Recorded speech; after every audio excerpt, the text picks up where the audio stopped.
Blended Kingdom Teens is all about the real-life struggles of living with divorced parents. We give you honest conversation and practical tools for living out your identity and purpose as we chase after God together. Hey VKT, what is up? We're back with another episode for you guys. Episode 5, season 6.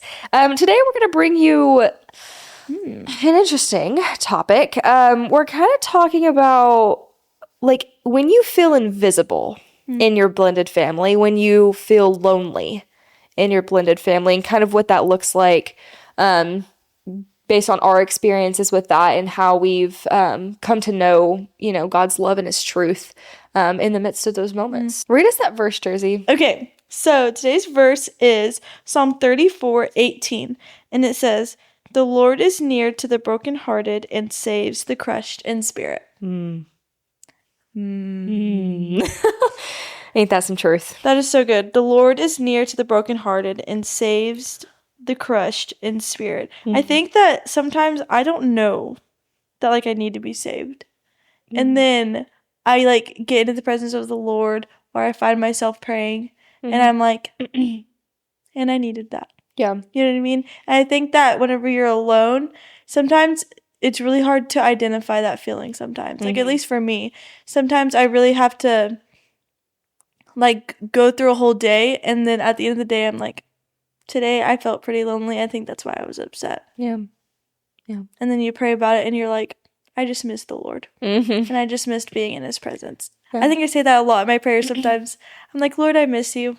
I know you're close to me, but I think today I missed you and I didn't seek you enough.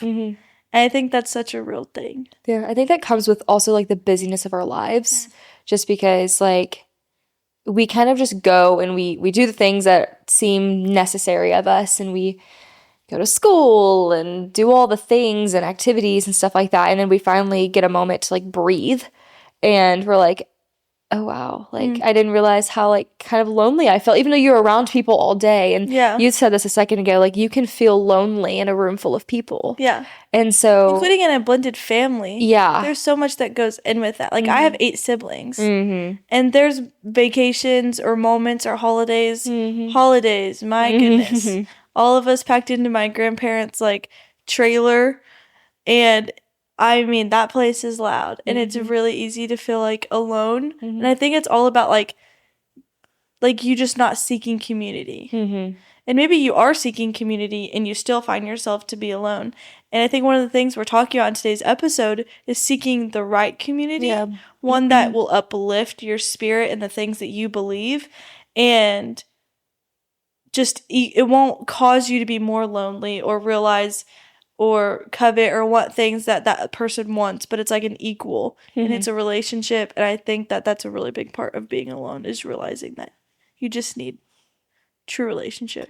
Yeah, I think going off of that, speaking into those deeper relationships, I know that you and I's relationship is kind of an example of, when I first came to college. For those of you who don't know, Jerzi and I were roommates our freshman year of college. 402. And so I realized that coming to college that, I was so ready to go, and I found myself at lonely points, but you would walk in the room and I'd be like, I didn't feel lonely anymore. And, just a whole day of doing what I felt was necessary. And I was like, I don't know what I'm doing. I don't feel like I have somebody there, with me, walking life next to me. And then you'd walk in the room, I'm like, but she is. And so I think that was definitely a God wink of God putting you in my life for this specific time that he did, because he knew that I needed your story, and I needed you and the character who he has, the character that he has given you in my life. And so I think that there's a really big importance on when you're in these lonely seasons, or even if it's just a state of mind for a few hours or a day or whatever it is, I think that the people around you have a huge effect on that. Yeah.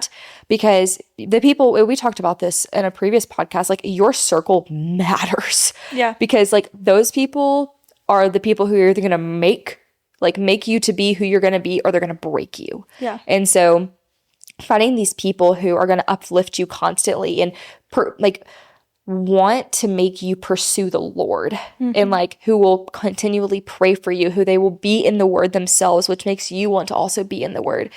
They are just so important, especially going through a blended, like being in a blended family and being in a situation where, like, we were in college when we experienced this, but having that in high school is huge because people are changing, they're figuring themselves out. They don't even know what they're doing next week.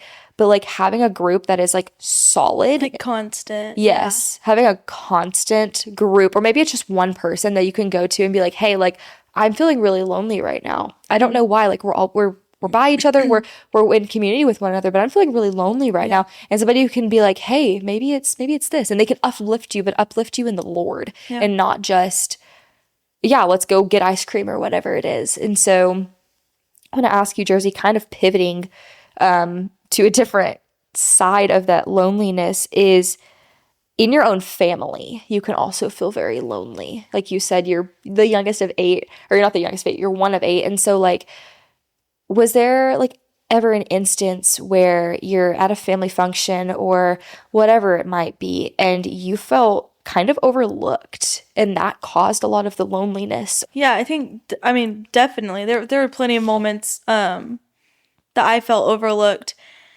And I think half of that comes from my attitude, my own perspective of it. Like as a child, like I want attention, you know? Like that's one of the things about me is that I crave relationship and conversation and the craziness, like all of the things. And I want attention, including when I was younger. And because of that, I would like argue with my brothers or I would fight back when, you know, they would say we're going here and not here because I didn't feel like my opinion was heard, like whatever it was. And like I would say like, oh, that's just a child being a child. Like she's just gonna fight back on that. But I think it was because I was just doing that out of response to me not like wanting to be, not letting them like push me out or whatever it was. But really, I think that just came from my attitude. If I would have looked at it in a different way, I wouldn't have felt pushed out. I would have been like, great, I'm going to put someone else above myself. You know, but that perspective just didn't happen as like, you know, a middle schooler or elementary girl. But now I think moments that I feel myself like selfishly, like pulling myself out of the conversation because we're focusing on someone else, I like get to have that different perspective and that attitude of like, okay, well, Jerzi's not the center of everyone. You know what I mean? Like, I have a large family, and like, I don't get to just be in the center. And I redirect it. And sometimes you can tell you just need more attention some days. Like, maybe you're more emotional and you need a longer hug than other days. And I think those days, I have to communicate those feelings with, like, the right people. Like, I'll tell my dad, like, hey, like, I know I'm not alone, but today I'm feeling pretty lonely. Yeah. And he'll hug me. Like, he won't say anything. He'll just hug me. And I usually cry because I'm a little emotional like that. Yeah. But it's really sweet because you just have to communicate that with the right people. Like what we were saying about relationships in past episodes, like pursuing the right relationships after you've had a pursuing relationship with the Lord, it shows good fruit because it's the second one. And I think that whenever you're feeling moments of loneliness, it's really easy to like go directly to people who are here physically. But after you've already like confided in the Lord and gone to him in those moments, it's a lot easier to like just step into the moment on earth and not feel as alone. Like it just, I don't know what it is. It just is because you've already told someone, you've had that moment with the Lord, like you've read that scripture, you've spoken that truth over yourself, and then you step back into the moment here and you're like, and now, like, I'm going to move on. Like, I'm going to change my attitude, and I'm going to move on to the next thing, and I'm going to focus on other people. Because I promise you, one of your siblings are feeling alone. Yeah. You know what I mean? Your parents are probably feeling alone. Like, that's a real feeling for everyone because we're all human. And I think that's been the coolest part about growing up, has been realizing that, like at one point, my mom was, like, 20. And, like, she's still like a little college girl inside sometimes, or a little girl that she was when she was at home. Like, you know what I mean? Like, just realizing that your parents are still growing up, I think is really fun.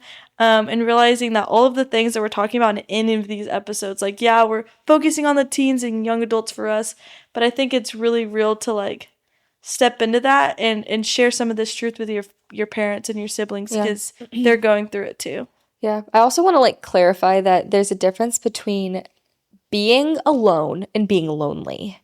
Like there is a difference, because like God calls us to be alone and to go into our quiet place and to be with him. And like there's a difference between being lonely and feeling this like emotion of loneliness, as in you have nobody around you, but there's a difference between that and being intentionally by yourself. And because like just if you're in your room doesn't essentially mean that you're lonely. It means that you're spending, if you mean for it to be intentional, of course, like spend time with God in those moments where you do feel lonely, but take time to just be alone with him as well. Like in the loneliness as well. It's like, don't see it as, well, I'm lonely. I don't have like friends and my family like overlooks me. Like you can change the narrative. You can be like, okay, yeah, I am physically alone and I kind of feel this sense of loneliness, but let me put a purpose to it. Right. Like this is my time with God now. Every time I feel alone or feel lonely, now it's my time with God and I'm no longer alone. And so I think seeing it through that lens can almost change the way we look at it entirely. To be able to understand that, there will be moments throughout your entire life that you will feel lonely.